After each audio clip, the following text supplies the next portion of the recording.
सर्वप्रथम आज मेरा विषय है कि आदमी को किसी भी उपासना को करने से पहले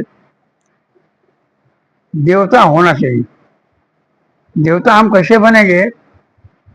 तो स्नान, ध्यान, पवित्र इत्यादि धारण करने से हम देवता बनेंगे, क्योंकि देवो भूतवा देवम जजेत।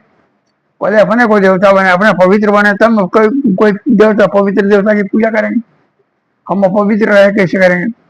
तो हमारा कहने का आज मतलब ये है कि आदमी को दीर्घायु, स्वस्थ और निरोग रहने के लिए एक स्नान की विधि है। इस स्नान विधि से स्नान करेगा और नियमित रहेगा तो आदमी निरोग, दीर्घायु और स्वस्थ रहेगा।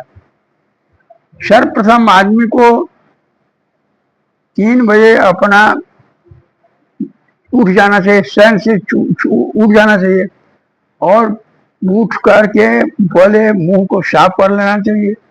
मुंह साफ करने के बाद में गुनगुना गर्म पानी अपनी इच्छानुसार पी लेना चाहिए और 15 मिनट आप इधर उधर करिए। फिर उसके बाद मंजन करिए। तब तक ले आपको प्रेशर बन जाएगा और प्रेशर जब बन जाएगा तो आप सो जाएंगे, शौच साफ हो जाएगा। फिर स्नान करने का विधा आता है। तो स्नान करने का जो विधि बता रहे हैं, इस विधि से यदि आदमी स्नान करेगा तो बिल्कुल निरोग रहेगा, बिल्कुल स्वस्थ रहेगा और बिल्कुल दीर्घायु रहेगा।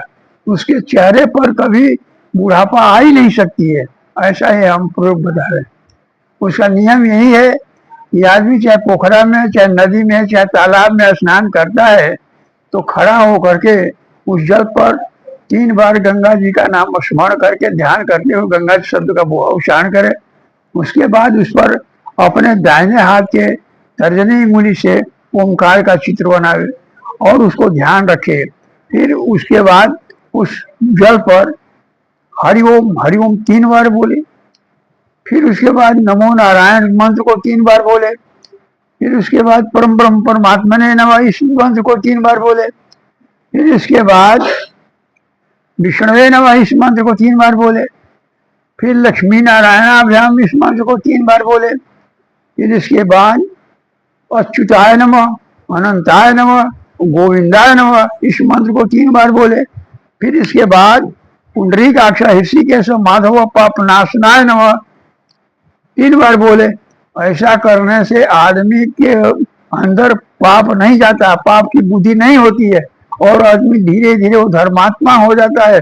धर्म कर्म आस्था में उसको ईश्वर में ध्यान लगने लगता है और इस तरह से करने से आदमी अवश्य ही निरोग, दीर्घायु, स्वस्थ रहेगा। ये हमारा मानना है।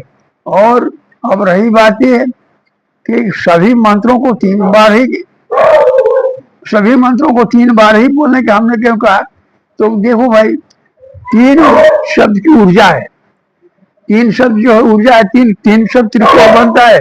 तीनों त्रिकोण जब ऊपर जाता है तो ऊर्जा मिलती है। तो ये ऊर्जा का ऊर्जवान, ये सब के जितने मंत्र हमने बोला है ये सब ऊर्जवान मंत्र हैं। और इस ऊर्जा को आप जल में समाहित करते हैं और उस जल से स्नान करते हैं तो आपके शरीर में वो ऊर्जा, वो तत्व आ जाता है।